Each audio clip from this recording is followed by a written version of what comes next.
I believe very sincerely that the CIA is correct when they teach and talk about blowback. When we went into Iran in 1953 and installed the Shah, yes, there was blowback. The reaction to that was the taking of our hostages, and that persists.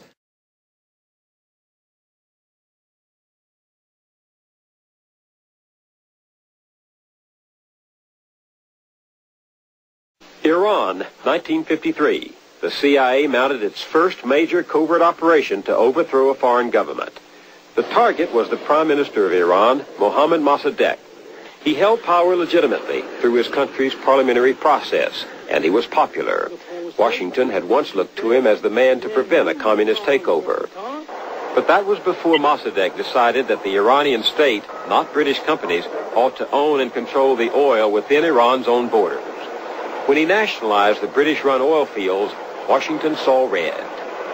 The Secretary of State, John Foster Dulles, and his brother Alan, director of the CIA, decided with Eisenhower's approval to overthrow Mossadegh and reinstate the Shah of Iran.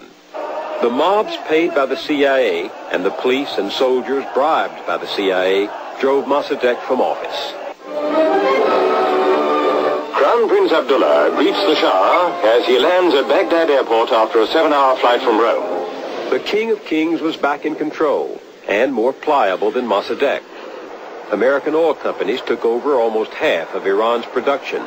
U.S. arms merchants moved in with $18 billion of weapon sales over the next 20 years. But there were losers. Nearly everybody in Iran of any importance has had a brother or a mother or a sister or a son or a father tortured, jailed, deprived of property without due process. I mean, an absolutely buccaneering dictatorship in our name that we supported. SAVAK was created by the CIA. SAVAK, the Shah's secret police, tortured and murdered thousands of his opponents. General Richard Secord and Albert Hakim, whom we met earlier, were among those who helped supply the Shah's insatiable appetite for the technology of control. But the weapons and flattery heaped by America on the Shah blinded us to the growing opposition of his own people. They rose up in 1979 against him.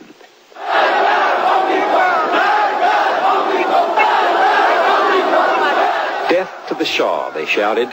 Death to the American Satan.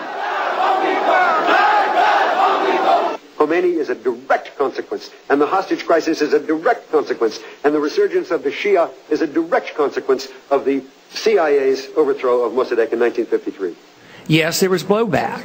The reaction to that was the taking of our hostages, and that persists. And if we ignore that at our own risk. That if we think that we can do what we want around the world and not incite hatred, then we have a problem. They don't come here to attack us because we're rich and we're free.